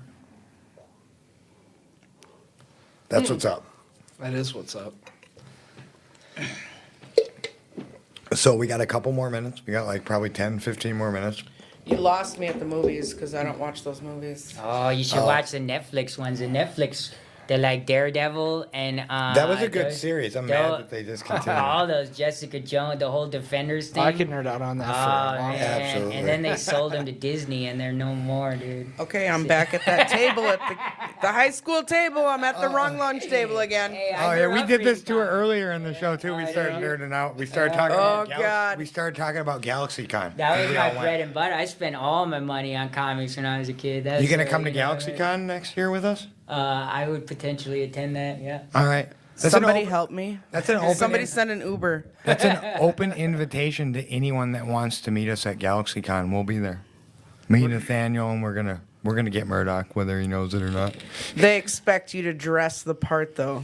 Oh yeah. Oh yeah, cosplay. That's all Oh, about we it. haven't done that yet. We haven't cosplayed yet I haven't either. because that was our first one. I'm open to it. Yeah, I'm open to it too. Anybody have suggestions? I Throw feel them in like the comments. Murdoch's gonna come in as Megatron. When that transforms, he's gonna be up welding it. So, what else should we talk about for like 10 minutes? I mean, I can cut the promo now if we want. All right, here at 2218, which is the place that we do the podcast, the oldest Alno club in the world, continuous running. Oldest. And so That's so. they, That's fact. yeah, that's a fact. Oldest with a brand new paint job. Continuous running LMO Club. So, that being said, they always need help. If you'd like to donate or give your time or money to 2218, there's a link way up in the comments. Otherwise, you can go to Minneapolis LMO Club. I think Alaina's gonna put the link. You can go to minneapolislmoclub.org or the Facebook page, and they got PayPal and all that. Or you can come in and donate your time. See the front desk during our business hours. Check it out. It's a great place to volunteer. A lot of us in this building, that too, on this podcast, have spent our early part of our recoveries doing that. And like I said, my information is in there, Tad Ackerman. If you ever want to know anything about volunteering or what we're going on, go ahead and just get at me. Yeah, I'm very involved here, so that's that. The Ride for Recovery is on June 26th. Kickstands up at 10 o'clock at St. Paul Harley, and then the party begins here at 1:30 to about 10 or 11. There'll be food, band, music, all that crazy stuff. So, yeah, party. So sober and clean, fun, all that jive. So, Wait, you can have sober and clean fun? yeah, both separate. One where you have to have sober fun on the weekdays, and then you got to have clean fun on the weekends. What? I'm just kidding. That was a little AANA joke. So me and Murdoch only get to have fun on the weekends. I've been going to A. Oh, so Murdoch just has fun all the time. He didn't tell me about this Fun all the bullshit. time. I had expectations that you were gonna have communication with me when you did this. Oh, He just Call your sponsor. I was trying to think of something to say, but I'm just too tired. he's so tired. Oh man. So Some of my fondest memories are up here in early recovery doing service work with you. I mean, some of the joyous occasions I can remember were like cleaning the club, getting ready for the first ride for recovery. I mean, I was scrubbing toilets and stuff and having a ball. yeah, we had a lot of fun. And we had another individual, I think it was his birthday that day, and he was scrubbing toilets with us. Yeah. Remember that? Yeah. Yeah. Yeah, and he wasn't like I am when I do stuff on my birthday. He didn't whine about it and make a big dramatic production. That's what I do. That's my style. Even now in recovery, that's your style still? Sometimes. Sometimes? Yeah. Sometimes I go back, old habits die hard. Oh, We yeah. try and do better. Progress, not perfection, right? So, Murdoch, what are you grateful for today? Man.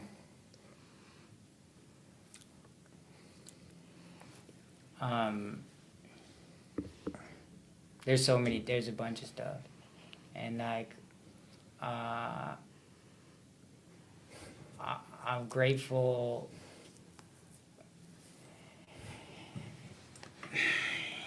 I guess I'm grateful that when I go to bed tonight, I don't know, man. That might sound conceited. I'm grateful that I'm a person that I want to be, man. You know, like I'm working towards being a person that I want to be, and like I'm grateful that I'm in a position where I can show up for some of the people in my life. Grateful for my dog. Nice. Grateful. Ooh, I like your dog. Yeah, your she's a dog's sweetheart. cool. She's awesome. The recovery dog. Yeah. Nath- The end. Nathaniel, what are you grateful for today? I'm grateful for this beautiful healing journey that I've been on for the last couple of years, and I didn't think I would end up like this. I mean, you told me a few years back that I would be sitting at a podcast on a Friday night and tell you you're crazy, And have a cool beard? Yeah, people digging the beard, I think. Well, I like it. Alaina, what are you grateful for? I don't know, Tad. What are you grateful Hey, for? money. Hey, I asked you first, but I'm grateful. I'll go ahead and take that. I'm grateful that, look, man, when things don't go the way I expect them, like the show tonight, for example, and I'm able to be flexible now, because there was a time that would have messed me up, even in recovery, that Tim calling and asking me, and then the guest calling 10 minutes after that and canceling.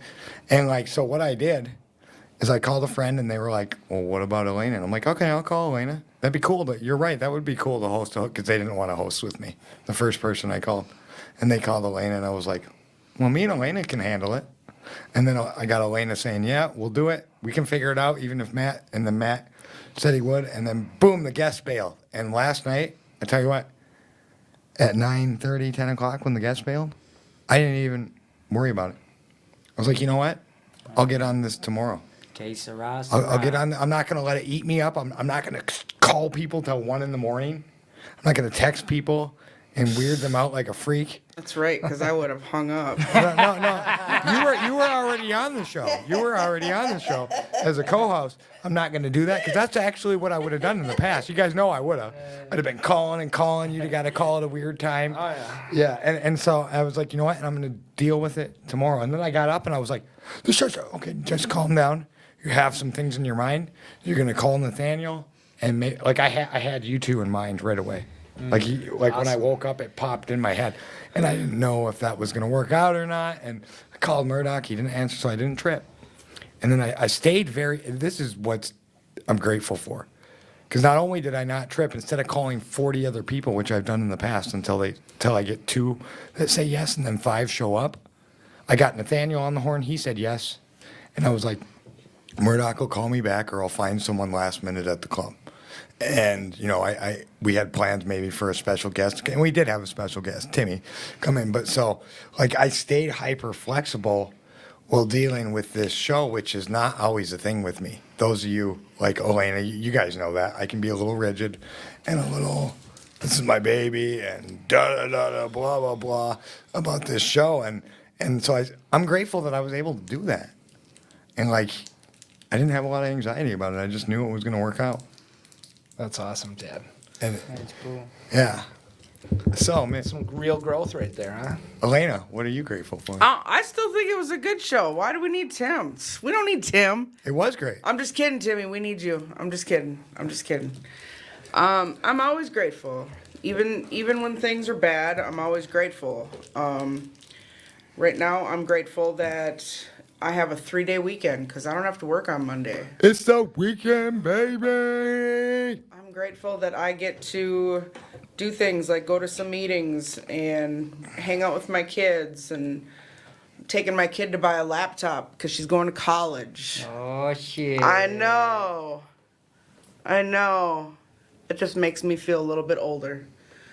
But there's just I never would have been able to do those things before if I was still drinking and using drugs. Like, there's so many things that I can be grateful for that I get to do because I'm not doing the things that I was doing before. Right.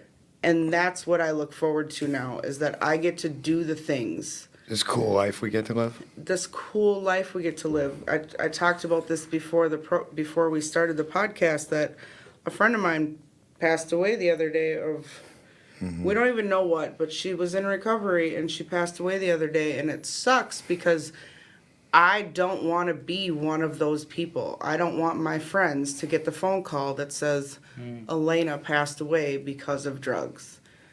No. Yeah. I don't want to be that. I don't want that to happen. I mean, that's not the life that I want. No, and So unfortunately, it happens so much too. it does. The more you get dug into this, the more you'll see it, and it's one of the things that the community has to support each other, because I at least my experience, because so when you get new and you start experiencing that, it sucks. We all remember our first friend that we found out that died from this disease. Oh yeah. And we had to reach out to other people, and we got lots of advice, and it felt like, and then we remember the second and the third, and now we're able to be there for the people who have never experienced that. It's their first friend. Right. And I don't know, and that's in a nutshell what recovery is. We're there to show the people who never did what we did, just like people were for us, what was so freely given to us. Nathaniel, I'm going to switch it up. Tonight's buzzer beater is brought to you by Nathaniel. What's it going to be? Oh God. Jeez. Buzzer beater is a quick question with a quick answer. What is it, Nathaniel? Better not be anything that has to do with comics. Well, you probably just assured that it will be now. Oh Anything man. about comics. All right, buzzer beater time. What's the band that you go to when you're feeling, down or emotional, or like what's your go-to song, or something like that? when you're feeling down and emotional and like you just want. Yeah. Yeah, you need that good feeling, those good vibes. What do you go towards? Are you for real right now? Yeah. Yeah, Alaina. 5-finger death punch. All right. Ooh. You got a song or just them? Just them. All right. Murdoch. Hold on. Hold on. Nathaniel, you got one for us? Oh, so many options here. I'm gonna go with Trevor Hall. Yeah. Yeah, medicine music. It's good for the soul. You know mine, right? No, I'm drawing a blank. Taylor Swift style. Ooh, T Swift. OMG. Taylor Swift's my favorite I'm musician. about to start blaring some 5-finger death punch, people. Hold on. And Yeah, then- that's what I'm looking. I'm trying to blast. Murdoch's got a He's stumbling here. you know, No. he's it's got a not- I'm list, trying but to- he's trying to find the exact name, the date that it was No, released. I'm trying to find the song here. He's burnt, so we gotta talk to fill the show about stuff. Okay, so what we can do is give shout outs quick. Hey, J.E. Caroline. That's Jeremy. Oh, Jeremy? That's my old man. Okay, I didn't know that. Hey, what's up, Jeremy? Murdoch read and said thank you. We do not own the rights to this music, by the way. Nick Cave and the Bag Seeds. Okay, cool. Yeah, I listened to him. You going to check that out? Okay, that's awesome. Can we rock out the show with this? Yep. Shout out to J.E. Carolina. Yeah, that's her old man. Shout out to Good Day Ziegler, Rachel Ellen. Thanks for checking us out tonight. Joel, shout out to Joel. Shout out to my mom, Carolyn. Thanks for popping in and out. Absolutely. JP, always a pleasure. Okay, Murdoch. Murdoch, cut it for a second. Okay. All right, cool. So, This song gets better. Lay Me Low by Nick Cave and the Bad Seeds. Nick Cave is a wonderfully eccentric musician if you ever feel like listening. here at the Attitude for Gratitude podcast, 2218's Attitude for Gratitude, we want to thank our guests tonight. Nathaniel, thank you very much. Murdoch, thank you very much. You guys want to say something? Yeah, I'm just so grateful to have this opportunity to come on here and just vibe with you guys for a couple hours or whatever it was. And I had a great time. It was a blast. And, I always try and say yes to recovery, like the responsibility statement says. So I felt like, you needed a little help today. Murdoch, you got anything to say? Um, I don't know why I said it like that. I suppose just try to remember to be easy with yourself and be easy with the people that you love, like especially in recovery. Like it's a gift to be in recovery because everybody, well, I don't want to speak for everybody, but a majority of people are a fucking mess. And like we're down a path to try to learn and like, but not everybody is where you might be. Not everybody's in the same place, and just be easy with yourself and other Absolutely. people. Be easy. At the same time, fucking, don't fuck the bullshit. Show yourself a little love and compassion. All right. Grace. So, we got a great show for you next week. It's going to be Todd and Danny. Alaina, you want to say bye before you run over and put on another hat?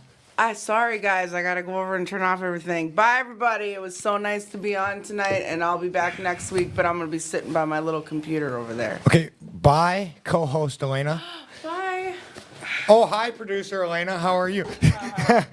and that's what Alaina does here. I just want to really thank 2218, and I want to thank Alaina for wearing 75 hats here at the show and doing all the stuff and allowing me to take credit for half of it and look real good. That's what friends are for, right? At least my friends. Y'all know that. Y'all have felt that at some point. Oh, definitely. Definitely. The master of delegation. That's one of my names. So, hey, I want to thank everyone for tuning in. Check us out next week. And, hey, remember to love yourselves and try and help someone else if you can and share this. All right. Peace out, everybody. Have a great weekend. Peace and love. We can close with a song if you want. Later. Oh.